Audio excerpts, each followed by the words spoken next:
wabarakatuh. Perkenalkan, kami dari kelompok 3 kelas ekonomi syariah akan mempresentasikan tentang format kontrak bisnis. Kelompok kami terdiri dari Asri Dias dan saya Eka Mulia Nurul Al-Amin.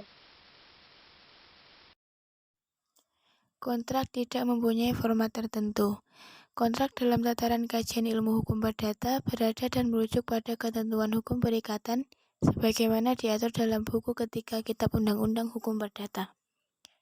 Berdasarkan pasal 1320 Kitab Undang-Undang Hukum Perdata dengan tegas diatur bahwa kebebasan berkontrak tersebut dapat diwujudkan dalam bentuk dan cara apapun sepanjang kontrak tersebut dibangun berdasarkan suatu kesepakatan yang dicapai dengan cara yang benar dan sehat oleh pihak-pihak yang memiliki kewenangan. Untuk itu, kesepakatan tersebut haruslah mengenai suatu hal yang jelas dan mungkin untuk dilaksanakan serta mempunyai klausa yang halal.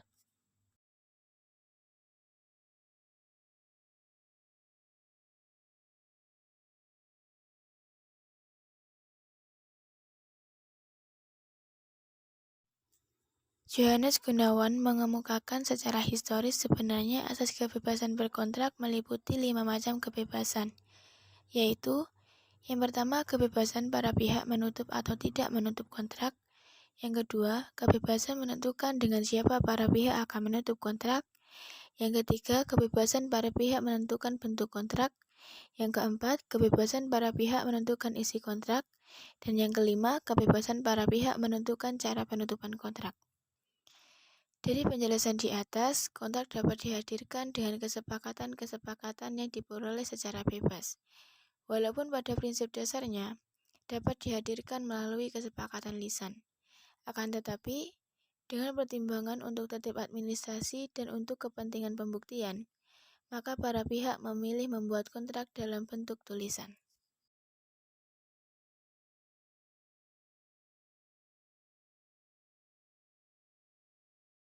Kontrak tertulis untuk kepentingan administrasi dan kepentingan pembuktian. Secara umum, kontrak lisan mempunyai kekuatan hukum yang sama dengan kontrak tertulis. Dalam pasal 1320, Kitab Undang-Undang Hukum Perdata ditegaskan bahwa yang menjadi ukuran terhadap keabsahan suatu kontrak menurut hukum Indonesia adalah apabila telah memenuhi 4 persyaratan fundamental, yang terdiri dari 2 syarat subjektif dan 2 syarat objektif, yaitu adanya kesepakatan antara para pihak yang berkontrak. Para pihak tersebut cakap untuk membuat suatu kontrak, hal yang diperjanjikan dalam kontrak tersebut jelas, dan klausul dari perjanjian tersebut halal.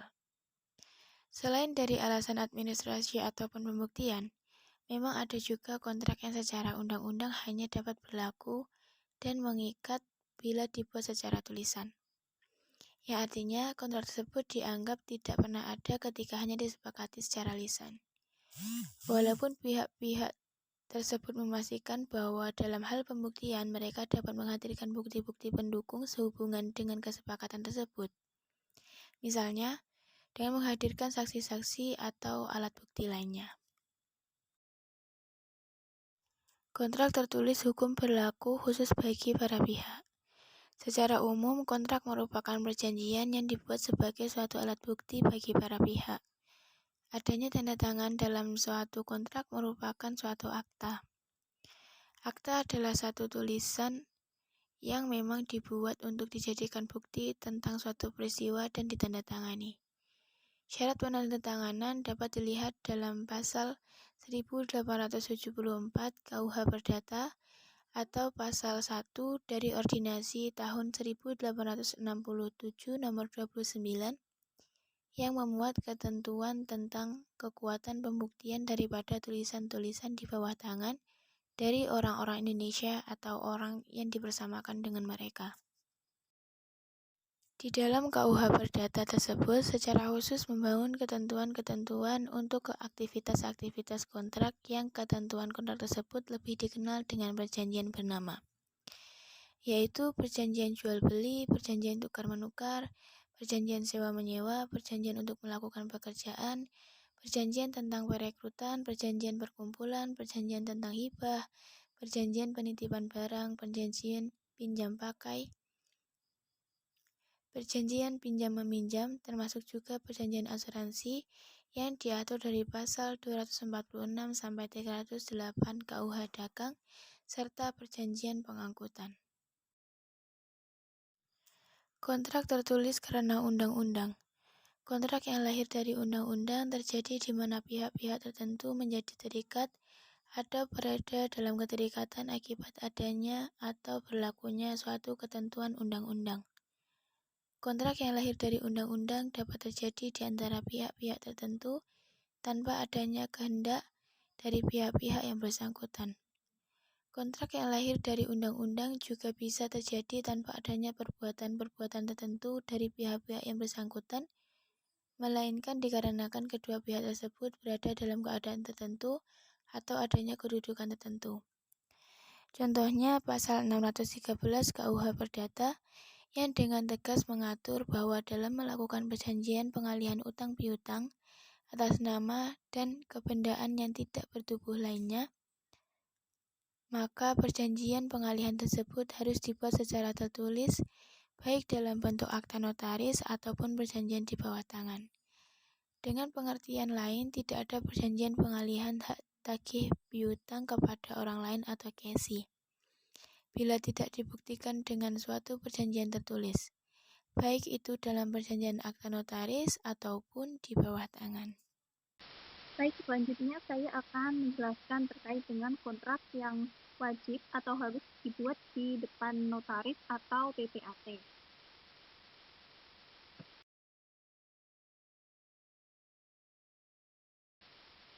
Sebelumnya saya akan menjelaskan dulu terkait dengan notaris. Jadi notaris itu adalah seorang pejabat umum yang berwenang untuk membuat akta otentik maupun kewenangan-kewenangan lain yang telah ditulis dalam undang-undang. Nah, untuk ciri-ciri akta otentik sendiri itu antara lain yang pertama, akta tersebut dibuat oleh di hadapan yang berwenang. Lalu ada kepastian tanggal di akta otentik tersebut, ada juga kepastian legalitas identitas para pihak, misalnya biodata para pihak, tanda tangan, dan sebagainya.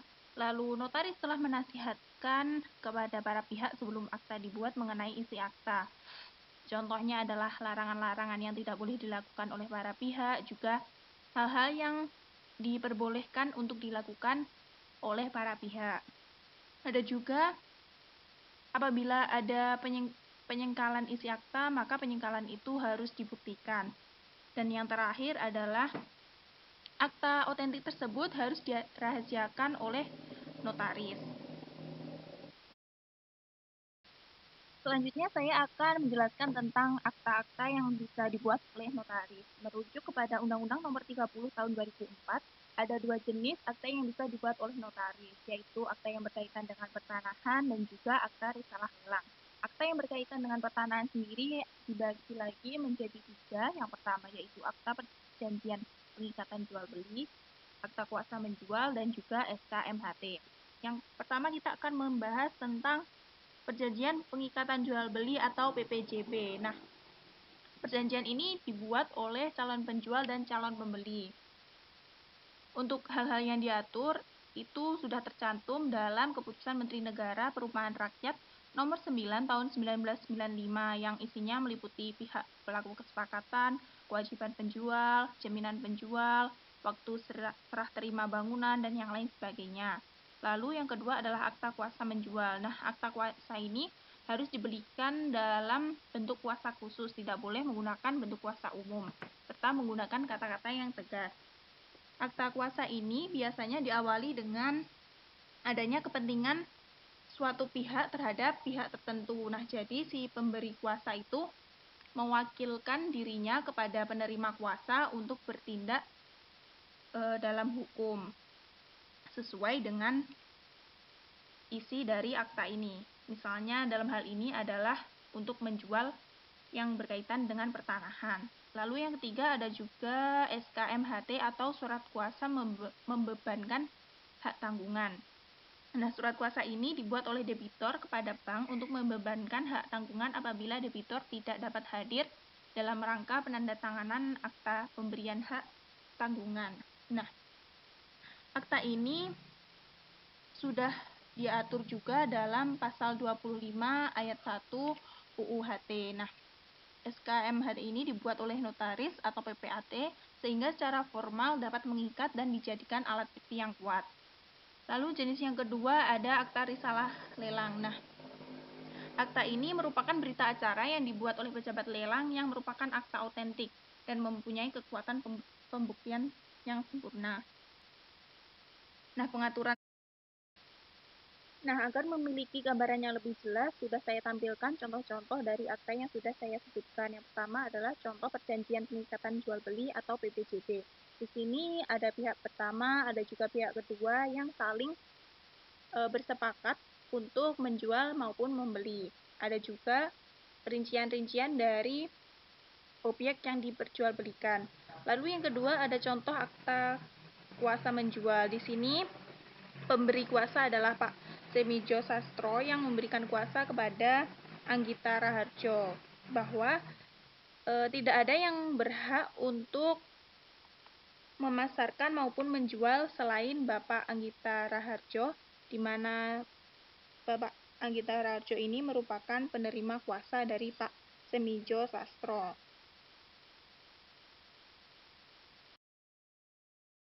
Terus selanjutnya ada contoh surat kuasa membebankan hak tanggungan.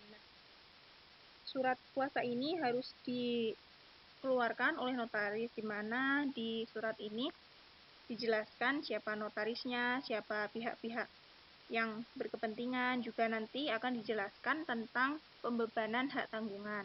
Lalu contoh yang terakhir adalah akta risalah lelang. Dalam akta ini dijelaskan juga notarisnya siapa, pihak-pihak yang terlibat siapa, yang meminta akta risalah lelang ini siapa, dan lebih jauh lagi juga dijelaskan barang-barang yang dilelang itu apa saja. Setelah membahas notaris, saya akan membahas tentang PPAT atau pejabat pembuat akta tanah. Jadi, PPAT ini adalah pejabat yang diberi kewenangan untuk membuat akta otentik terkait perbuatan hukum tertentu yang meliputi peralihan, pembebanan, dan atau pemberian kuasa terhadap hak atas tanah dan hak milik atas satuan rumah susun, serta kuasa membebankan hak tanggungan. Nah, untuk 7 jenis akta yang berhak dibuat oleh PPAT meliputi akta pemberian hak guna bangunan atau hak pakai di atas hak milik, akta tukar-menukar, akta hibah, dan sampai akta jual beli yang nantinya akan saya bahas satu persatu. Yang pertama, saya akan membahas akta pembagian hak bersama. Nah, akta ini itu menunjukkan kesepakatan antara para pemegang hak bersama mengenai hak atas tanah menjadi hak masing-masing pemegang. Nah, hak bersama ini biasanya timbul karena paling umum adalah karena warisan. Ada juga karena keinginan para pihak tersebut untuk sebuah tujuan tertentu. Lalu yang kedua ada akta tukar-menukar. Nah, akta ini menunjukkan perjanjian antara dua pihak di mana yang pihak satu menyerahkan hak atas tanah dan pihak yang lain menerima hak atas tanah yang ditukar. Lalu yang ketiga ada akta hibah. Akta ini menjadi pengikat bahwa sesuatu yang telah dihibahkan itu tidak dapat ditarik kembali ataupun dimintai biaya pembelian.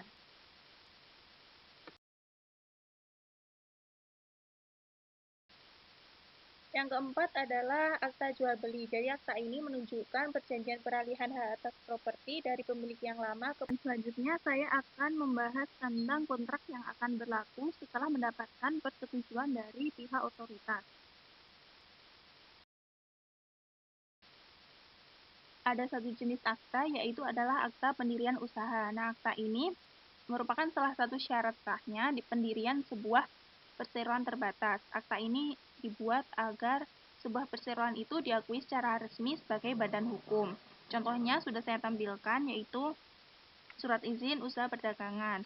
Ada nama perusahaan, ada alamatnya, ada lokasi usahanya juga, dan juga agar izin usahanya dapat berlaku, perusahaan tersebut juga wajib untuk melampirkan surat-surat terkait seperti izin usaha, ada pemenuhan komitmen, dan juga terkait dengan pembayaran.